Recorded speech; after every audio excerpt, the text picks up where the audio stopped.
शायद अगर दिन दहाड़े जाएंगे टंकी पे के ऊपर चाय पीने तो लोग पकड़ लेंगे और बातें बनाएंगे। हम लोग जब ये बना रहे थे या जब भी मैंने सारे नरेशन सुने थे जो सीज़न 1 के सारे एपिसोड थे तो मुझे लगा था कि वो पोस्टर जो होगा उस पर कौन क्लिक करेगा। इस बार सचिन जी शर्टलेस होने वाले। नहीं भैया बोलती तो करता है जनरली कोई बुलाता है तो मैं बोल देता हूँ कि मेरे को तुम सिर्फ जीतू बुला सकते हो। हाँ, ग्रीटिंग कार्ड देना एक बहुत बड़ी चीज़ होती थी और ग्रीटिंग कार्ड देने तक पहुँचने तक की एक बहुत लंबी जर्नी होती थी। तो मैंने उसका ग्रीटिंग कार्ड उसको दिया और जो बाकी आशिक थे उनको लगा कि मैं उसको ग्रीटिंग कार्ड दे रहा हूँ तो बाकी आशिक मुझे मारने आ गए। बट आई थिंक वो जिस दिन एग्जाम होता था वो एग्जाम होने के बाद तुम्हारे पास एक रात होती थी पूरी, उस दिन हम लोग कम से कम 4 फिल्में देखते थे और वो पार्टी तब होगी जब हर किसी बंदे की नौकरी लग जाएगी। तो सबकी नौकरियां लग चुकी थी, सिर्फ मेरी बाकी। रायपुर शो करने गए थे, उधर कोई गांव से एक लड़का हमारे पास आया था और वो 200 किलोमीटर साइकिल से चल के आया था, जो कि बहुत ही बड़ा एक्सपीरियंस था हमारे। किसी मुद्दे पर आपको पंचायत बैठानी हो, कौन से 5 लोग होंगे जिन्हें आप पंच बनाएंगे? हाँ, आई थिंक रणवीर सिंह का होना बहुत ज़रूरी है। मतलब घर में सब इंजीनियर्स हैं और वो अपने आप को बोल रहे हैं कि हम उतने बेटर इंजीनियर्स नहीं हैं, लेकिन जो IIT से करके आते हैं वो और बेटर होते हैं। और समहाउ मैं फर्स्ट रैंक तो नहीं आती थी क्लास में, but second third rank types आ जाती थी। तो मैं ऐसा बीच में कहीं था। वो बड़ा अटपटा सा और इंटरेस्टिंग सा कॉन्वर्सेशन है सचिव जी का और रिंकी का। सचिव जी, ये बताइए कि रिंकी के साथ आप अंधेरे में चाय पीने क्यों जाना चाहते हैं? आई थिंक जो गांव या कोई भी जगह होती है जब ऐसे लड़का लड़की को देख लेते हैं गांव मोहल्लों में तो बहुत बातें होती हैं। तो आई थिंक उसी के लिए शायद अगर दिन दहाड़े जाएंगे टंकी पे के ऊपर चाय पीने तो लोग पकड़ लेंगे और बातें बनाएंगे। तो उन बातों से बचने के लिए आई थिंक वो ट्राई कर रहा है कि कोई लफड़े में ना फंसे और बेटर होगा कि अंधेरे में चलते। हालांकि मैंने सीरीज देख ली है और जब तक ये इंटरव्यू आप देखेंगे सीरीज आउट हो जाएगी। आप लोग भी देख लीजिए, कमाल की सीरीज है। सबसे पहले तो फिर से एक बार 3rd सीजन में दिल जीत लिया। अरे थैंक यू सो मच। मतलब मैंने तो ये अपने रिव्यू में ये बात लिखी हुई कि भाई एक फैमिली बन गई है, कि मतलब हम कनेक्ट करते हैं कि हमारी फैमिली में क्या हो रहा है। हम उसको कंटेंट की तरह शायद मुझे लगता है हम देख नहीं पा रहे हैं उसको। हम उसको एक तरह से जुड़ जाते हैं उसके साथ कि अच्छा अब ये कर रहे हैं अब। हाँ, कि प्रहलाद चाप थोड़ा, चलो शुक्र है कि थोड़ा सा वो क्या नाम है, थोड़ा खुश हो गए हैं, थोड़ा मतलब बड़ी सारी चीज़ें इसमें मैंने देखी। क्योंकि जिस वक्त पंचायत आई, कंटेंट का ऐसा दौर चल रहा था जब वायलेंस वाला कंटेंट, गाली वाला कंटेंट, OTT का नाम शायद ऐसी चीज़ों के साथ ज़्यादा जुड़ा कि भाई इसमें सेक्स होगा, इसमें वायलेंस होगा। लेकिन एकदम सिंपल कहानी, मतलब किसी ने सोचा भी नहीं था कि इस तरह की कहानी पहली तो बात कोई बनाएगा और बनाने के बाद लोगों को पसंद आएगी। आपने सोचा था, फ्रैंकली बताइए, कि जब क्योंकि TVF के साथ एसोसिएशन तो आपका काफ़ी पुराना है, बट जब पंचायत की थी सोचा था कि इस हद तक आप पॉपुलर हो जाएंगे इस कैरेक्टर से? वो तो मुझे लगता है कि कोई भी अगर मतलब किसी भी तरह का कंटेंट बना रहे हो, आप श्योर नहीं हो सकते कि किस तरह का रिस्पॉन्स आने वाला है, ऑडियंस पसंद करेगी नहीं करेगी। वो प्रेडिक्ट करना बहुत मुश्किल है। मुझे लगता है कि थोड़ी बहुत प्रेडिक्टेबिलिटी ये हो सकती है कि जो बन रहा है वो अच्छा बन रहा है कि नहीं बन रहा है और कुछ लोगों को पसंद आएगा कि नहीं आएगा। तो हम लोग जब ये बना रहे थे या जब भी मैंने सारे नरेशन सुने थे जो सीज़न 1 के सारे एपिसोड थे तो मुझे लगा था कि पता नहीं वो पोस्टर जो होगा उस पर कौन क्लिक करेगा या ट्रेलर पे कौन क्लिक करेगा या एपिसोड पे जाके देखेगा कौन।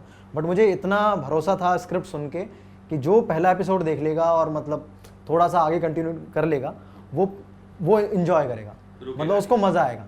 मतलब वो उसको ये नहीं लगेगा कि उसका टाइम वेस्ट हो गया या मतलब क्या देख लिया यार। तो वो उतना पता था, उस लेवल पे एनर्जी कन्वे हो रही थी जब नरेशंस हो रहे थे। तो मुझे लग रहा था कि उस लेवल की चीज़ें लिखी गई हैं और उस लेवल की चीज़ें प्रेजेंट की जाने वाली है इस शो में। तो वो भरोसा था। बट इतना नंबर मिलेगा, इतना प्यार मिलेगा, वो तो बहुत ही अनएक्सपेक्टेड है। एंड मुझे लगता है कि वो चाहे वो किसी भी तरह का कंटेंट हो, वो हमेशा ही तुम प्रेडिक्ट नहीं कर सकते हो। और 3rd सीजन भी बिल्कुल वैसा ही है। आप एक बार देखना शुरू करेंगे तो पूरा ख़त्म करके ही छोड़ेंगे, एकदम बिंज वॉच वाला है और मज़ा आता है। 8 एपिसोड्स हैं, लगभग 30 35 मिनट का एक एपिसोड है। तो मैंने तो देख ली, लेकिन जिन्होंने नहीं देखी उनके लिए थोड़ा सा बता दीजिए कि क्या इस बार होने वाला है। आई थिंक जो सबसे खास बात मुझे लगती है, जो जब भी मैं नरेशन सुनता हूँ, स्क्रिप्ट सुनता हूँ, जो नया सीज़न आता है तो मैं देखता हूँ कि हाँ मतलब पिछला स्पेस कंटिन्यू हो रहा है कि नहीं। तो मुझे लगता है कि जो स्पेस, जो वर्ल्ड हमने 1 और 2 में क्रिएट किया है आई थिंक उसी का एक्सटेंशन 3 है। और आपको मतलब उसी स्पेस में रहते हुए नई चीज़ें, नए नए कैरेक्टर्स, और उन कैरेक्टर जो पुराने कैरेक्टर्स इंट्रोड्यूस हो चुके हैं उनका नया ट्रैक खुलेगा, उनके बारे में हमें ज़्यादा पता चलेगा, गाँव के बारे में और चीज़ें पता चलेंगी। तो उसी स्पेस में रहते हुए उस उतना ही मज़ा करते हुए हमने सीज़न 3 बनाया है। आई थिंक वही स्पेस में कहानी देखने को मिलेगी, जो मज़ा आपको 1-2 में आया था वो फुली आपको 3 में भी आएगा। एक मैं आपकी खास तौर पे फीमेल फैंस के लिए खुलासा कर देता हूँ, इस बार सचिव जी शर्टलेस होने वाले हैं वो सीजन 1 में भी था। एक सीन आता है नहीं, इस बार भी मतलब इस बार भी एक सीन ऐसा है, ढूंढना पड़ेगा आपको कौन से उसमें है और क्या वो मामला होगा, अब वहां पे रिंकी होगी नहीं होगी, तो ये मैं थोड़ी सी क्यूरियोसिटी जगा देता हूँ ना। लड़कियों में एक वो होता है ना कि अच्छा ठीक है। अच्छा ये बताइए कि जब सुंदर सुंदर लड़कियां जीतू भैया बोलती हैं तो कैसा लगता है? नहीं, भैया बोलती तो खरता है झूठ नहीं बोलूँगा। पर आई थिंक जो एक्टर होते हैं उनका अगर कोई कैरेक्टर पॉपुलर हो जाए उसी नाम से, तो मतलब आई थिंक उससे बड़ी जीत कुछ नहीं होती एक्टर के लिए, कि उसने जो काम किया वो इस लेवल पे पॉपुलैरिटी आ गया है कि उसको उसी नाम से बुलाया जा रहा है। तो मेरे जितने भी कैरेक्टर्स होते हैं लोग मुझे उसी नाम से बुलाने लग जाते हैं। तो पहले बड़ी तकलीफ होती थी कि यार मेरा नाम कोई नहीं जानता, बट समहाउ कुछ सीरीज़ में मेरा ही नाम यूज़ कर लिया गया। तो हाँ, तो मेरा नाम भी लोग जानने लग गए और वो कैरेक्टर भी पॉपुलर हो गया। तो अच्छा लगता है, आजकल अच्छा लगता है। दो ही भाई हैं जो पॉपुलर हैं, सलमान खान सलमान भाई और एक जीतू भैया, लेकिन वो तो चलो ठीक है भाई, यहाँ तो मतलब सीधे भैया बना दिया तो कभी किसी को आपने बोला भी है कि नहीं नहीं जितेंद्र बोलिए, कुछ ऐसा हुआ है कभी?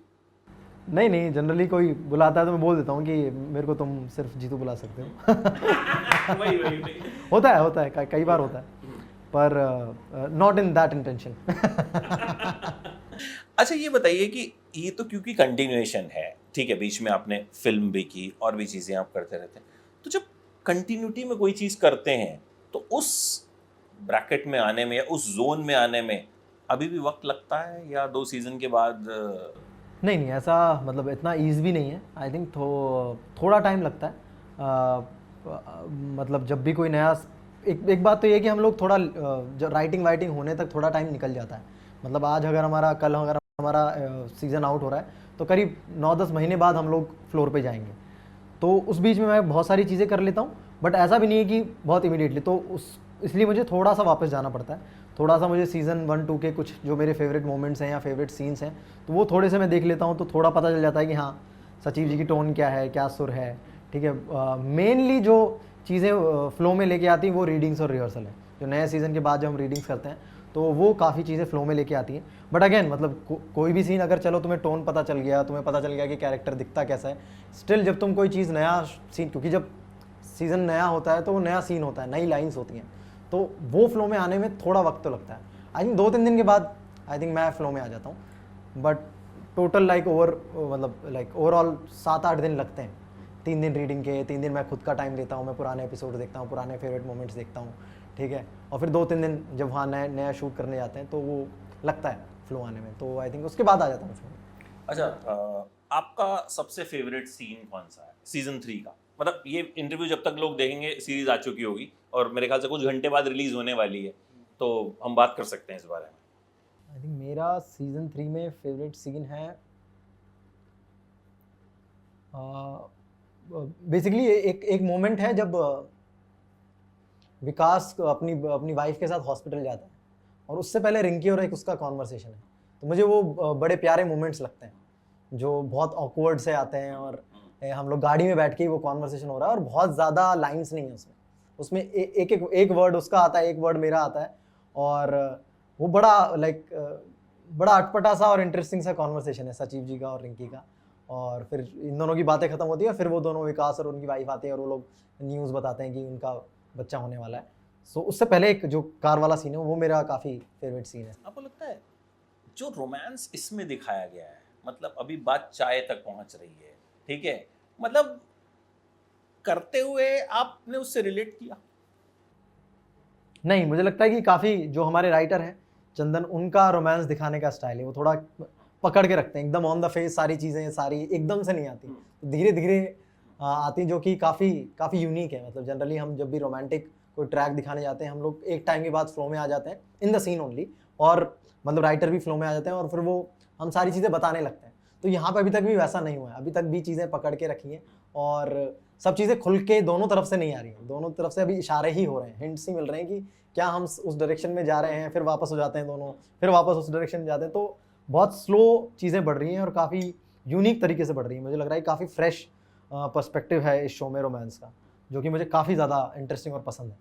बहुत स्लो है। हाँ, बहुत स्लो है, बहुत मतलब एकदम से कुछ भी ऑन द फेस चीज़ें नहीं आ रही। मतलब वो हमें स्कूल टाइम और वैसा वाला टाइम याद आता है कि जब मतलब नंबर लेने के लिए हाँ, बड़े दिन ग्रीटिंग लगाए कार्ड देना जाते एक थे। बहुत बड़ी चीज़ होती थी और ग्रीटिंग कार्ड देने तक पहुँचने तक की एक बहुत लंबी जर्नी होती थी कि आप कैसे किस दिन उसको ग्रीटिंग कार्ड दोगे। तो आई थिंक वही वाला स्पेस है। दिया आपने कभी किसी को ग्रीटिंग कार्ड इस तरह से? यार मैंने कभी खुद से नहीं दिया, मैंने एक अपने दोस्त का, मैं एक पोस्टमैन था, हाँ मैं डाकिया था उसका, तो मैंने उसका ग्रीटिंग कार्ड उसको दिया और जो बाकी आशिक थे उनको लगा कि मैं उसको ग्रीटिंग कार्ड दे रहा हूँ, तो बाकी आशिक मुझे मारने आ गए थे। तो वो एक बड़ा इंटरेस्टिंग सा किस्सा हुआ था स्कूल टाइम पे मेरे। कब हुआ था? स्कूल टाइम पे मतलब कौन सी क्लास में थे? आई थिंक मैं था सिक्स क्लास में। सिक्स क्लास में मैं 8th क्लास का मेरा एक अच्छा दोस्त था, सीनियर दोस्त था, उसको था कि उसको तू ये पहुंचा दे क्योंकि तू जूनियर भी है तो तेरे को कुछ बोलेगी नहीं।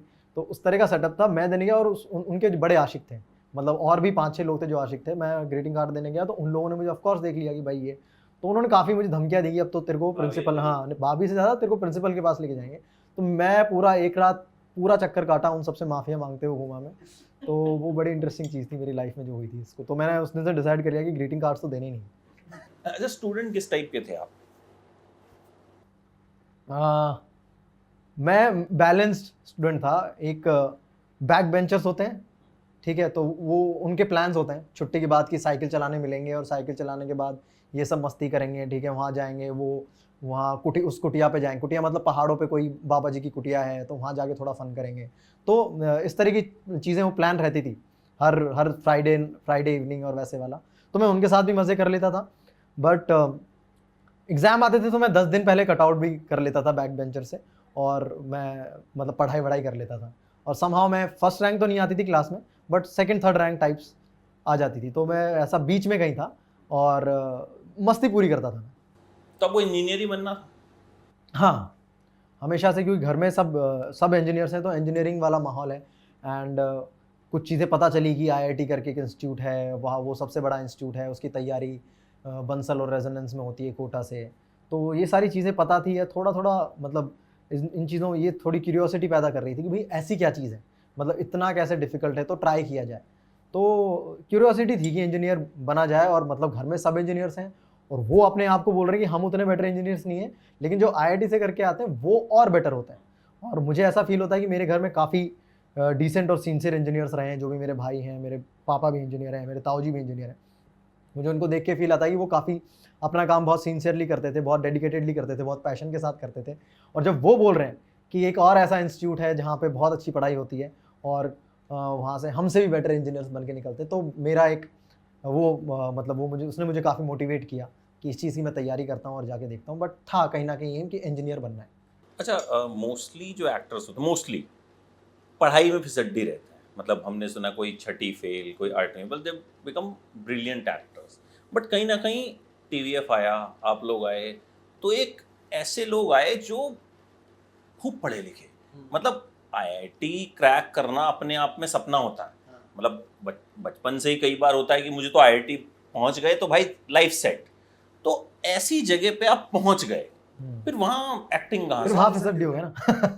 वहाँ पहुँच के पढ़ाई नहीं कर पाए। पहुँच के पढ़ाई नहीं करी, पहुँच के तुम बहुत सारी चीज़ों में इन्वॉल्व हो गए। मैं सबकी बात नहीं कर रहा हूँ, मैं सिर्फ अपनी बात कर रहा हूँ, है ना। बाकी क्योंकि जो मेरे और जो कुछ फ्रेंड्स हैं जो इस फील्ड में आए हैं, वो उन्होंने एक्चुअली आईआईटी में भी काफ़ी पढ़ाई की, बट वो लोग काफ़ी श्योर थे कि उनको राइटिंग करना है या एक्टर बनना है। बट मैं ऐसा था कि मैं थोड़ा सा पिछड़ गया था पढ़ाई में आईआईटी में जाके। आई थिंक लैंग्वेज बैरियर बोल सकते हो, बट ये बहुत ऐसा एक्सक्यूज़ ही है। ऐसा नहीं है कि मतलब मैंने ऐसे लड़के भी देखे हैं जो, जैसे मैं तो हिंदी मीडियम से था, कुछ मैंने ऐसे वहाँ पे मेरे दोस्त थे जो बंगाली मीडियम से भी, जिन्होंने आईआईटी क्रैक किया। क्या हुआ सर? All good? हाँ ठीक। तो कुछ ऐसे लोग भी थे जिन्होंने दूसरे मीडियम से आईआईटी क्रैक किया और उन्होंने कवर अप किया और उन्होंने इंग्लिश भी सीखी, इंग्लिश में पढ़ाई भी की। तो ये मेरा सिर्फ एक्सक्यूज़ है कि मुझे लैंग्वेज बैरियर फील हुआ और इसलिए मैं पढ़ाई में फिसल गया। बट ये कहीं रीज़न है, क्योंकि जब पहले दूसरे दिन तुम्हें नहीं समझ में आया और फिर तीसरे दिन ही तुम इंट्रोड्यूस हो गए थिएटर से, प्लेस से, एक्टिंग से, तो तुम्हारा रुझान, तुम्हारा इंटरेस्ट सडनली वहाँ चला गया, तुम्हें मज़ा ज़्यादा उसमें आने लग गया कि यार यहाँ तो मस्ती भी होती है, टाइम पास भी होता है, और एक इंटरेस्टिंग चीज़ें, एक प्रोडक्टिव चीज़ें भी करने को मिल रही हैं। तो सडनली सारा फोकस आ गया कि अच्छा कैसे एक्टिंग होती है, कैसे फिल्में बनती हैं, तो मैं बहुत सारी फिल्में देखने लग गया वहाँ पे सडनली, एंड सारा ध्यान पढ़ाई से हट के फिल्मों पे आ गया। तो ये मतलब पहली बार जो रुझान हुआ कि यार एक्टर बनते हैं या एक्टिंग में मजा आ रहा है, ये वहीं जाके हुआ? उससे पहले कभी नहीं लगा था आपको पिक्चर देखते हुए, या कभी दोस्तों के साथ पिक्चर देखने गए, कोई घर पे पिक्चर देख रहे, तब कभी नहीं लगा? फिल्मों ने कभी फैसिनेट नहीं किया? नहीं, अब फिल्में बहुत ही बड़ा एंटरटेनमेंट वाली चीज़ थी हमेशा से। जैसे कोटा में बहुत ही आई थिंक 21 हमारे जो टाइम पे 21 दिन के बाद एग्ज़ाम होता था, हर 21 दिन के बाद। तो 20 दिन ना बड़े पढ़ाई में गुजरते थे, मतलब पूरे टाइम तुम लोग 8-8 घंटे क्लासेस जा रहे हो, फिर आके फिर से पढ़ाई कर रहे हो, फिर से होमवर्क कर रहे हो, तो टाइम ही नहीं होता था। बट आई थिंक वो जिस दिन एग्ज़ाम होता था, वो एग्ज़ाम होने के बाद तुम्हारे पास एक रात होती थी पूरी, उस दिन हम लोग कम से कम 4 फिल्में देखते थे, और पूरा जो 20 दिन का स्ट्रेस है वो उन 4 फिल्मों से निकलता था। तो प्योर एंटरटेनमेंट था, कुछ और नज़र से देखते नहीं थे फिल्में कि अरे हाँ इसमें क्या हुआ, ये फिल्म अच्छी है कि नहीं, इस फिल्म में क्या अच्छा है, इस फिल्म में एक्शन अच्छा है, अच्छा इस फिल्म में एक्टिंग बहुत अच्छी है, इस फिल्म में स्टोरी बहुत अच्छी है, इस फिल्म का ट्विस्ट बहुत बड़ा अच्छा है। तो बस ये चीज़ें इंटरेस्टिंग लगने लगी फिल्मों में क्या होता है, बट प्योर एंटरटेनमेंट। ऐसा कभी कुछ मतलब कभी भी सोचा नहीं कि इस फील्ड में जाना है या एक्टिंग करना है, कभी भी ख्याल नहीं आया। बट आई थिंक शुरुआत कहीं ना कहीं एक्टिंग की कोटा में हो गई थी। आई थिंक 1.5 घंटे के लेक्चर होते थे और 10 मिनट का ब्रेक होता था। तो उन 10 मिनट में समहाउ जो मेरा पूरा ध्यान टीचर्स के मैनरिज्म पे होता था कि टीचर्स कैसे पढ़ा रहे हैं, क्या उनकी पर्सनैलिटी है, और मुझे बहुत इंस्पायर करती थी। जो कोटा के टीचर्स होते हैं उनकी पर्सनैलिटी बहुत अलग होती थी, जो जनरली हम लोग के टीचर्स होते हैं स्कूल वगैरह में उनसे काफ़ी अलग पर्सनैलिटी होती थी। तो वो मुझे लगा कि यार ये किस तरह के टीचर्स हैं, और ये किस तरीके से, और सबका तरीका थोड़ा अलग होता था, क्योंकि जो स्कूल के टीचर्स होते हैं उनका एक पर्टिकुलर तरीका होता है, they are very formal in classes, ठीक है, क्योंकि उनको उस तरीके से रहना पड़ता है। स्कूल का कल्चर थोड़ा अलग है, they have to be very serious about things, मतलब हंसी मजाक थोड़ा कम होता था। बट यहाँ पे जो टीचर्स होते थे कोटा में बहुत कुछ वही आईआईटी के लड़के होते थे जिन्होंने आईआईटी करके वो लोग हमको पढ़ाने आ रहे हैं, तो एक बहुत फॉर्मेलिटी कम थी, बहुत इनफॉर्मल होते थे बातें करने में, इनफॉर्मल तरीके से, जैसे हम लोग किसी भैया से कोई प्रॉब्लम पूछ रहे हो उस तरीके से एज भैया वो लोग हमको प्रॉब्लम समझाया करते थे या पढ़ाते थे। तो वो एक एटीट्यूड होता था उनमें, तो वो बड़ा इंटरेस्टिंग था मेरे लिए। तो समहाउ उनकी मैं मैनरिज्म कॉपी करके वो 10 मिनट में उनकी मिमिक्री करता था उन टीचर्स की। तो जो दोस्त लोग होते थे 10-15 लोग, वो लोग थोड़ा ऐसा घेरा बना लेते थे, 10 मिनट हम लोग बकचोदी करते थे कि ये टीचर ने ऐसे किया वैसे किया और वो ऐसे बोलता है ऐसे बात करता है। तो वहाँ से आया, बट तब भी कोई ऐसा किसी ने बोला भी नहीं कि अच्छा तू एक्टर अच्छा है, तू एक्टिंग में ट्राई कर, वो तो कभी थॉट्स ही नहीं थे। आई थिंक आईआईटी में भी काफ़ी टाइम तक ऐसे थॉट्स नहीं थे कि एक्टर बनना है प्रोफेशनली, वो नहीं था। तो वो कब हुआ टीवीएफ से एसोसिएट हुए जब? आई थिंक पोस्ट आईआईटी, मतलब post IIT like in the final year of IIT. I think IIT ऐसा इंस्टीट्यूट है जहाँ पे ऐसा बोला जाता है कि कोई भी कि हर बच्चे की प्लेसमेंट हो जाती है, कोई भी स्टूडेंट ऐसा नहीं होता जिसकी प्लेसमेंट नहीं होती। ये हम तो यही सुनते हैं कि हाँ, हम पहुंच नहीं पाए हाँ। वहां तक, लेकिन सुनते आई ही थिंक बोलते हैं कि कुछ ही एक मामूली सा परसेंटेज है जिसकी नहीं लगती, तो मैं उन मामूली से परसेंटेज में हूँ जिसकी प्लेसमेंट नहीं होती। तो मैं काफ़ी डेस्परेट था कि कुछ भी जॉब मिल जाए, किसी भी तरह का जॉब मिल जाए मैं कर लूँगा, बट ऐसा जॉबलेस मैं नहीं जाना चाहता यहाँ से। तो आई थिंक मैंने काफ़ी कोशिश की। आई थिंक 6 महीने का एक पीरियड था, नवंबर दिसंबर में प्लेसमेंट चालू होते हैं जो कि मार्च अप्रैल तक चलते हैं, और फिर अप्रैल में एग्जाम होकर फिर ग्रेजुएट कर जाते हो तुम। तो आई थिंक मार्च तक मैंने ट्राई किया, फिर मेरी नहीं लगी जॉब। फिर मेरे एक सीनियर है मिस्टर विश्वपति सरकार, जो कि काफ़ी टैलेंटेड राइटर हैं, जिन्होंने आई थिंक टीवीएफ के मोस्टली स्केचेस उन्होंने लिखे हैं, परमानेंट रूममेट्स के सीजन्स लिखे हैं उन्होंने, पिक्चर्स लिखा है उन्होंने, जादूगर जो मेरी फिल्म है वो लिखी है उन्होंने, काला पानी अभी रिसेंटली आया, तो काफ़ी सारी चीज़ें उन्होंने लिखी हैं। तो उन्होंने बोला कि वो डिसाइड कर चुके थे कि मुझे राइटर बनना है, तो ही वॉज लाइक कि तू चल, तू एक्टिंग कर लेना, मैं लिखूँगा।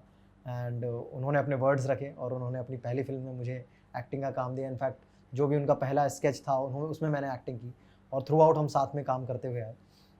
तो बड़ी इंटरेस्टिंग जर्नी रही हमारी, एंड काफ़ी सपोर्ट मिला मुझे उनसे। तो उन्होंने बोला कि चल तू एक्टर की जॉब ले ले, तो मैं एक ऑफर लेटर बना देता हूँ और ये ऑफर लेटर तू अपने पेरेंट्स को दिखा देना एज जॉब। तो मैं काफ़ी डेस्परेट था कि मुझे कुछ तो जॉब लेके निकलना है और कुछ तो यहाँ से दिखाना है। इनफैक्ट एक बड़ा अजीब सा एक इंटरेस्टिंग कल्चर होता है हॉस्टल्स में कि जो एक पार्टी होनी होती है, ग्रैंड पार्टी होनी होती है, जो ग्रेजुएट कर रहे हैं वो अपने जो नए जूनियर्स आने वाले हैं उनकी विंग्स में, उनको एक बड़ी पार्टी रखते हैं। तो मतलब एक विंग मतलब कुछ 18-20 लोग, 18-20 रूम का कलेक्शन एक विंग होता है। तो और वो पार्टी तब होगी जब हर किसी बंदे की नौकरी लग जाएगी।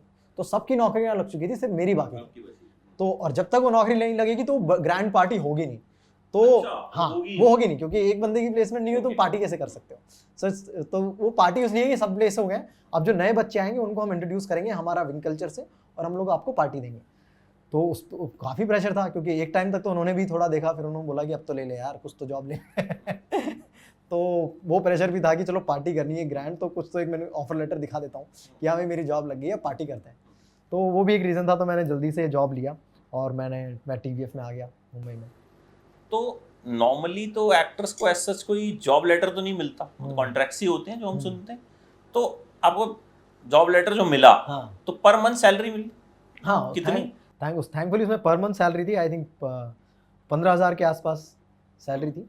और उसमें ये लिखा था कि हाँ मतलब मैं एक्टिंग करूँगा और उसके साथ साथ जो भी कुछ एक्स्ट्रा काम होगा ऑफिस का वो भी मैं करूँगा। तो आई थिंक बहुत सारे काम इंक्लूडेड थे उसमें, तो वो सारे तरह के काम करता था। एंड कभी एक मौका मिल गया तो एक्टिंग भी कर ली। तो वैसे उस तरह से स्टार्ट हुई थी चीज़ें। पार्टी फाइनली कॉलेज में भी हुई। एंड जब पहली सैलरी मिली तो आई थिंक उसमें से सारा पैसा रेंट और जो जनरली महीने का खर्चा होता है ट्रैवल का और ग्रॉसरी का, उसमें चला गया था। बट उसके बाद कुछ ऐसा 1,000 रुपये बचे हुए थे, उसकी भी पार्टी की। आई थिंक उसके लिए भी मुझे बिस्सो ने सिखाया कि मतलब तो मैं काफ़ी मना कर रहा था कि पार्टी कैसे करेंगे यार, मतलब 1,000 रुपये ही बचे हैं, अभी पूरा महीना बाकी है, 10-15 दिन बाकी है पूरे, तो क्यों पार्टी करनी है। देन आई थिंक बिस्सो ओनली टोल्ड कि अरे नहीं, ये बहुत इंपॉर्टेंट पार्ट है कि काम तो कर ही रहे हो बट उसको सेलिब्रेट करना, उसको एंजॉय करना बहुत ज़रूरी है। एंड मतलब वरना और वो किसी भी स्टेज पे, चाहे तुम किसी भी स्टेज पे हो लाइफ के, तुम्हें पैसे कम मिल रहे हैं ज़्यादा मिल रहे हैं, वो एक पोर्शन तुम्हें हमेशा रखना पड़ेगा। वो अगर तेरे पास 1,000 रुपये बचे हैं तो वो 250 रुपये की पार्टी करना बहुत ज़रूरी है। तो 750 बचा ले, बट 250 की पार्टी करना बहुत इंपॉर्टेंट है। तो आई थिंक वो एक अच्छा लेसन था कि जो भी चीज़ें तुम्हें मिल रही हैं उसके साथ साथ उनको सेलिब्रेट करना, वो मोमेंट एंजॉय करना अपने दोस्तों के साथ, अपने फैमिली के साथ बहुत ज़रूरी है। एंड देन आप TVF से एसोसिएट हो गए। And then the rest is history, we know. Panchayat season 3 पहला वाला कैसे मिला था? पहले वाला तो एक्चुअली हम उस टाइम पे काफ़ी बहुत इंटरनली मैं एसोसिएटेड था TVF से। और जब ये आइडिया आया था तो आइडिया लेवल से ही मैं इन्वॉल्व था। एक्चुअली जो टीम थी, जो अभी पंचायत की जो मेन टीम है, डायरेक्टर हैं, राइटर हैं, ये कुछ और शो डेवलप कर रहे थे, उसका पार्ट मैं था कि मैं करूँगा। तो वो शो किसी वजह से नहीं हो पाया, तो फिर से वो उन्होंने कुछ दूसरा शो अडेप्ट करना चालू किया। और वो एक गाँव की कहानी थी और एक गाँव का वो उस टाइम पे एक्सप्लोर कर रहे थे कि क्या गाँव की कहानी हो सकती है। तो बहुत इन्फ्लुएंसिंग ही था कि मतलब कुछ ऑफिस ड्रामा हमें करना है, बट समहाउ अर्बन शोज हम दिखा चुके थे, लाइक पिक्चर्स भी था जो भी जिसमें ऑफिस वाली कहीं ना कहीं हरकतें थी, ठीक है, मतलब वो इंसिडेंट्स ऑफिस वाले थे। तो वो लग रहा था कि अब ऑफिस दिखाएंगे तो वो एक पिक्चर्स का ही एक्सटेंडेड पार्ट हो जाएगा, ठीक है, तो वैसी सिमिलैरिटीज आने लग जाएंगी। तो एक इंटरेस्टिंग ऑफिस क्या हो सकता है। तो 2 आइडियाज़ थे, एक गाँव की, ऐसा कि गाँव के कुछ लोग अगर न्यूज़पेपर पढ़ के वो अपनी इमेजिनेशन में उनका परसेप्शन क्या होगा, वो मतलब नुक्कड़ पे अगर बात करेंगे तो किस तरह की बात होगी, 2 गांव वाले। तो एक ये आइडिया था और एक आइडिया था कि ऑफिस ड्रामा करना है। तो इन दोनों को मिक्स करके आई थिंक पंचायत का जन्म हुआ कि वो ऑफिस क्यों ना गांव में हो, गांव का ऑफिस पिक करते हैं। और गांव में क्या क्या ऑफिस हो सकता है, स्कूल हो सकता है, हॉस्पिटल का एक ऑफिस हो सकता है, आंगनबाड़ी हो सकती है, पंचायत हो सकता है। तो सडनली पंचायत सुनने में इंटरेस्टिंग लगा, ठीक है, जो नाम है पंचायत की बहुत सारी सब कवर कर लेगा ना। पंचायत के अंदर स्कूल भी आता है, पंचायत के अंदर आंगनबाड़ी भी आती है, पंचायत के अंदर हॉस्पिटल भी आता होगा, गांव का जो क्लिनिक होता होगा वो भी आता होगा। तो एंड ऑफ कोर्स इलेक्शंस हैं और बहुत सारी चीज़ें हैं, पॉलिटिक्स है, गांव के लोग हैं, तो सब तो एक मतलब बहुत ज़्यादा उनको कैनवस मिल जाएगा टू एक्सप्लोर स्टोरीज। तो वो सबको इंटरेस्टिंग लगा था। सो क्योंकि मेरा एक शो जो था वो नहीं हो पा रहा था सेम टीम के साथ, सो उनके दिमाग में मैं था और उन्होंने सबसे पहले मुझे ही सुनाया ये। तो मुझे काफ़ी इंटरेस्टिंग लगा, मुझे काफ़ी सुनने में बड़ा मज़ा आया कि ये तो काफ़ी अच्छी कहानी है। एंड मेरे दिमाग में भी जो पंचायत वर्ड सुन के जो आता है वो यही आता है कि पेड़ के नीचे 5 पंच बैठ के न्याय कर रहे हैं गांव वालों के लिए, या जिस तरह की बातें जिस तरह की चीज़ें अपन ने फिल्मों में देखी थी वही आया था। बट जब सुना तो मुझे लगा कि तो काफ़ी मॉडर्न गाँव है। हाँ, हमने भी तो वही पंचायत तो हम वही सुनते थे कि वो हुक्का चल रहा होगा वहाँ पे और ताऊ बैठे होंगे, सब वाइट कपड़े पहने हुए खाट पे। तो उससे अलग था काफ़ी। और मतलब मतलब तुम प्रधान को भी उस तरह से नहीं इमेजिन करते हो कि बाइक पे जा रहे हैं या मतलब उस तरह से।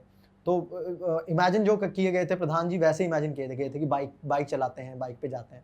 तो जनरली वैसा देखने को नहीं मिलता, which is closer to reality और जो आजकल के मॉडर्न गांव हैं। तो वो मुझे पंचायत में सीजन जब मैंने सुना तो उसमें वो इंसिडेंट थे जो मुझे बहुत पसंद आए थे। अच्छा, एक चीज़ बताइएगा आप, ईमानदारी से बिल्कुल, लाइफ में, कॉलेज में, या कभी ऐसा हुआ कि लड़कियों की वजह से माइंड डाइवर्ट हुआ, फोकस हटा, जिस चीज़ पे भी फोकस था, स्कूल में, कॉलेज में, कभी भी?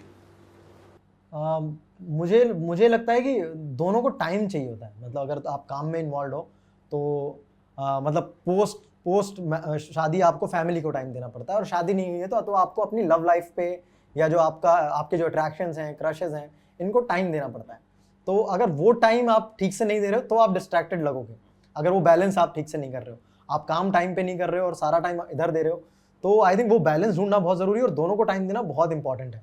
और मुझे लगता है कि वो टाइम जब जब आप स्टार्ट करते हो, जब आप नए नए चीज़ें शुरू करते हो, आप कोई काम भी नया शुरू करते हो, आपको ज़्यादा टाइम देना पड़ता है। फिर आप आफ्टर अ पॉइंट आप उस पर थोड़ा कम टाइम में भी आप मैनेज कर लेते हो, क्योंकि आप फ्लो में रहते हो, आप चीज़ें ज़्यादा समझ में आने लगती हैं, आपको काम का अपना तरीका समझ में आने लगता है, तो आपको वो टाइम हट जाता है। जब जब आप समझने वाला जो टाइम है वो निकल जाता है। तो इसी तरह अगर जब आप किसी ऑपोजिट जेंडर के प्यार में पड़ते हो या किसी सेम जेंडर के प्यार में पड़ते हो, तो आपको वो टाइम देना पड़ता है उस इंसान को समझने के लिए। और अगर वो टाइम कम मिल रहा है तो आप डिस्ट्रैक्टेड रहोगे, लगोगे कि आप डिस्ट्रैक्टेड हो, आप सही से टाइम ना इधर दे पा रहे हो ना उधर दे पा रहे हो, और चीज़ें आपकी तरीके से नहीं जा रही होंगी। तो ऐसा लगता है मुझे, बट मुझे नहीं लगता कि कोई डिस्ट्रैक्शन होता है अलग से। आपके साथ हुआ? मैं मुझे पता है कि दोनों को टाइम देना है। अगर अगर अभी कुछ नया नया चल रहा है तो मुझे पता है कि इस इंसान को समझने में टाइम जाएगा, तो बेटर होगा कि ज़्यादा टाइम इधर दे दो, रादर दो चीज़ें मिक्स करो, काम और अपना लव लाइफ को मिक्स करने की बजाय थोड़ा टाइम ज़्यादा दे दो लव लाइफ में। अभी नया नया शुरू हुआ है लव लाइफ, तो उसको ज़्यादा टाइम दो। ये मत सोचो कि यार नहीं मेरे लिए काम ज़्यादा इंपॉर्टेंट है, लव लाइफ तो चलती रहती है, ये नहीं हो सकता।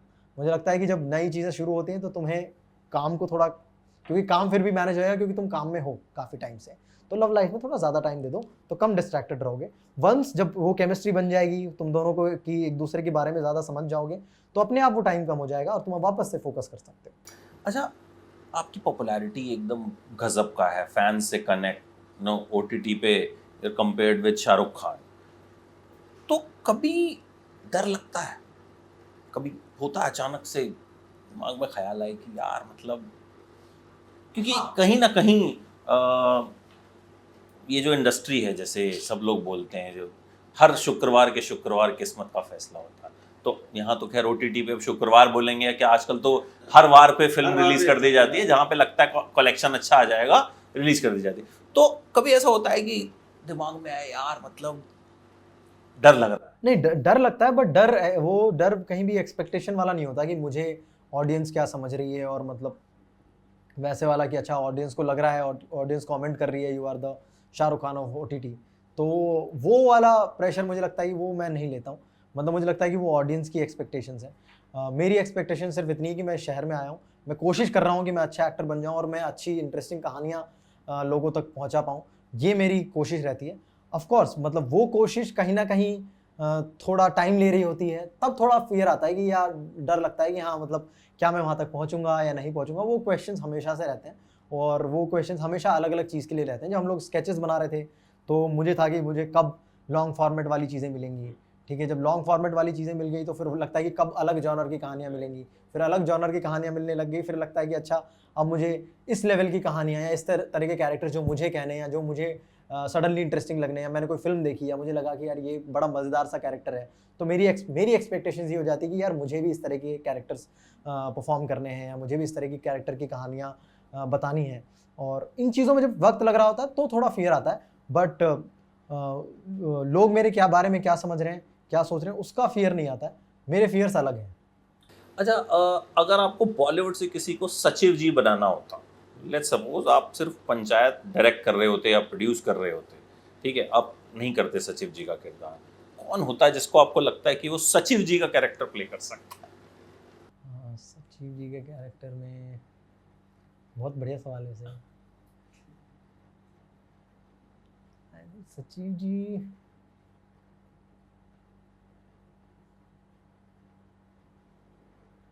आमिर खान को देखने में मजा आता है। बहुत अलग होता है, बहुत डिफरेंट होता है, तो मजा आता है। एंड सबसे अतरंगी होता है अगर सलमान खान सचिव जी प्ले करेंगे तो फिर तो सब फैसला वही हो जाता, मतलब वहां पे कोई कहीं कुछ जाने की जरूरत ना, ट्रांसफर होता सचिव जी का ना कुछ होता। ट्रांसफर करने की तो किसी की औकात नहीं होती। कह देते कि भैया अब हम आ रहे हैं, स्वागत नहीं करोगे हमारा। अच्छा एक चीज सोचिए, अगर एक्टर नहीं बनते तो क्या होते? हालांकि आपने अलग IIT चुना था, बट स्टिल कभी आता है दिमाग में कि यार एक्टिंग नहीं होती तो क्या करता मैं? आई थिंक मुझे लगता है कि अगर मैं एक्टर नहीं होता, क्योंकि मैंने थोड़ा बहुत पार्ट टाइम पढ़ाया है बच्चों को, तो मुझे लगता है कि शायद मैं एक टीचर होता। मैं कहीं ना कहीं किसी कोचिंग में टीचर होके पढ़ा रहा होता। मुझे लगता है बड़े कमाल के टीचर होते हैं अब, क्योंकि आपकी जिस तरह की पर्सनैलिटी है, मतलब स्टूडेंट्स एकदम बात मान लेते हैं। हाँ, लेकिन इसमें वैसा लगता है, बट उतना भी इजी नहीं है। आई थिंक वो सारा जो कोटा फैक्ट्री के राइटर्स हैं उनको क्रेडिट जाता है कि उन्होंने बहुत ही इंगेजिंग, बहुत ही इंटरेस्टिंग, आई थिंक बहुत ही वार्म कैरेक्टर बनाया, जो कि इतना ज़्यादा रिलेट किया, और उससे लोगों को लगता है कि शायद मैं अच्छा टीचर हो सकता था। But I think teaching is very difficult job, ठीक है, और तुम बहुत सारी चीज़ों से स्ट्रगल करते हो, तुम्हारे पास एक रिस्पॉन्सिबिलिटी होती है, और मतलब क्योंकि बच्चों का फ्यूचर हाथ में होता है, तुम मतलब मुझे लगता है बाकी जॉब में सारी चीज़ें तुम अपनी और तुम्हारी फैमिली, बहुत पर्सनल चीज़ें आ जाती हैं, बट टीचर के साथ मुझे ऐसा लगता है कि उसकी जॉब भी बहुत एडिशनल रिस्पॉन्सिबिलिटी है। जैसे मुझे लगता है कि अगर तुम जॉब में कुछ फकअप कर रहे हो इन जनरल, अगर वो नॉर्मल कॉर्पोरेट जॉब है, तो मुझे लगता है कि वो और लोग हैं संभालने वाले, और वो चीज़ें संभल जाएंगी, थोड़ा डिले लग जाएगा 1-2 दिन की। लेकिन यहाँ पे ऐसा लगता है कि तुम अगर टीचर अच्छे नहीं हो, तो बहुत सारे बच्चों के फ्यूचर की रिस्पॉन्सिबिलिटी तुम्हारे हाथ में, जो कि इधर उधर जा सकता है। तो टीचर की जॉब बड़ी खतरनाक और बहुत टफ जॉब लगती है मुझे, बट स्टिल मुझे लगता है कि शायद मैं कहीं ना कहीं उस जॉब में फिट हो जाता। अच्छा हम IIT बॉम्बे में भी मिले थे, और वहाँ मैंने देखा एकदम क्रेजी फैन, मतलब एक लड़की रो रही थी, literally she was like crying. आपको शायद याद भी नहीं होगा, मुझे याद है लिटरली वो रो रही थी। फिर आपने उसे बुलाया, उसके साथ एक photo खिंचवाई।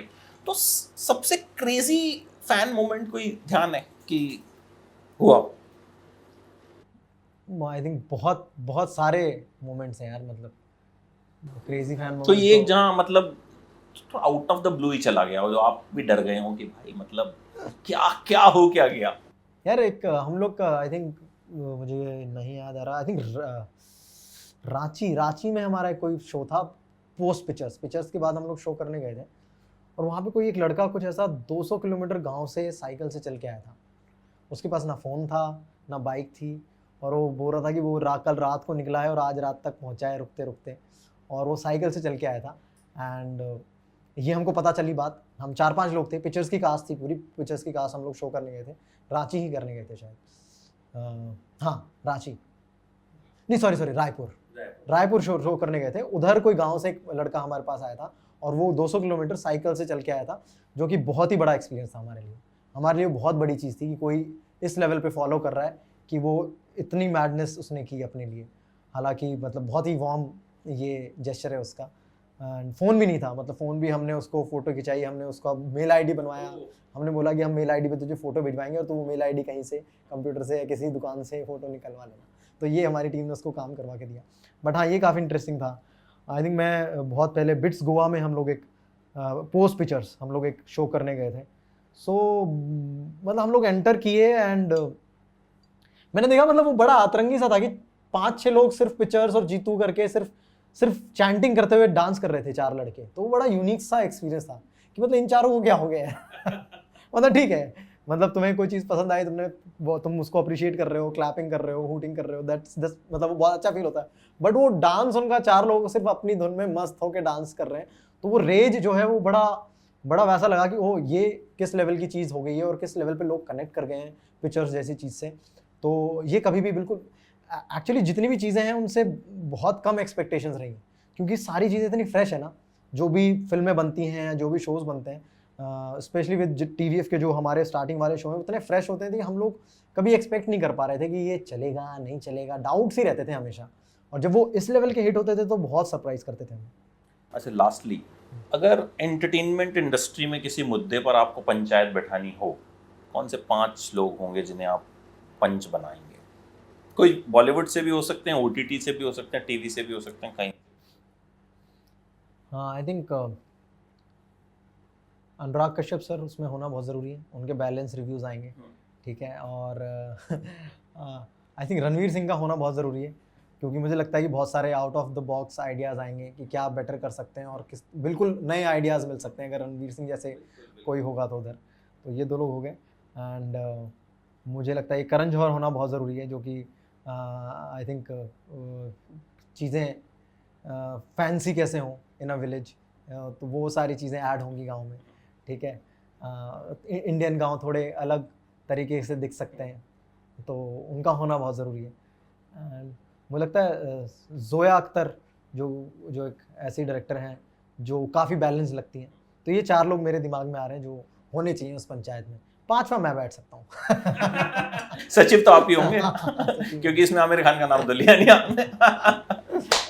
Thank you so much Thank चिन, and it was lovely talking to you. और बिल्कुल मतलब पंचायत के साथ साथ बाकी सारे जो भी आप कैरेक्टर्स प्ले करते हैं, यू विन हार्ट्स। और इसी तरीके से please keep entertaining us and बिल्कुल बिल्कुल। थोड़ा ज़्यादा इंटरव्यूज भी दिया। Thank you so much, lovely talking to you.